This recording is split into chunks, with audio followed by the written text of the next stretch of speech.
Eng oson usulda kam xarj, juda ham hammani ko'nglidan joy oladigan mini pitsa retsepti bilan bo'lishmoqchiman bolajonlarim. Bu pitsani juda ham yaxshi ko'rishadi. 200 ml iliq sut kerak bo'ladi, 1 osh qoshiq droji, 1 osh qoshiq shakar, 1 chimdim tuz sovarasizlar. Tuz videoda tushmay qoldi. 5-6 qoshiq o'simlik yog'i va xamir bo'lish darajasiga kelgunicha un solib, yaxshilab xamir darajasiga keltirib olamiz. Xamirimiz shunaqa o'rta yumshoqlikda. Xamir oshib chiqishi uchun yarim soatga iliqroq joyga qo'yib qo'yasizlar. O'zingizlar xohlagan kolbasalardan foydalansanglar bo'ladi. Varionni ham, kopchonni ham juda ham qo'l keladi.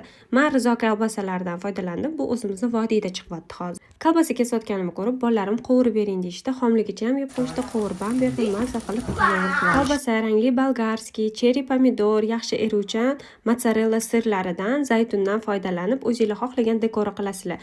Xamirimiz 6-8 bo'lakka bo'linadi. Menda katta-katta 6 ta. Kichkina zuvalachalarimizni oldin sutda, keyin kunjutda yaxshilab botirib olamiz. Stakan botirsanglar ham bo'ladi. Menda уксус idishi bor edi. Уксус idishda shunaqa ko'rinishga keltirib oldim. Kichkina kulchaga o'xshab qoldi. Retsept yoqqan bo'lsa, like, kommentariy va repost kutib qolaman. Meni xursand qilgan bo'lasizlar. Orqa oldini 15 daqiqada 180 gradusda pishirib olsanglar bo'ladi.